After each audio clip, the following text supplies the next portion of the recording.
উনি বসবেন আর তার আগে যদি হাদিসটা বলা শেষ হয়ে যায়, শুনুন, রাসূল আকরাম সাল্লাল্লাহু আলাইহি ওয়াসাল্লাম বলেছেন গোটা পৃথিবীর মানুষগুলি সব মুসলিম হয়ে যাবে,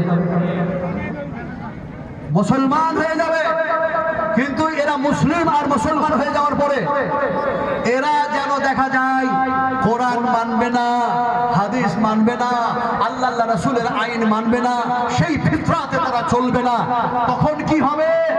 ইসলাম ইসলাম, দিন দিন কি হবে? কি হবে? নবীজি বললেন এই আমার মদিনা থেকে শুরু হয়েছে, সেই দিন সেই ইসলাম আমার মদিনায় এসে আবার জমা হয়ে যাবে, আবার জমা হয়ে যাবে।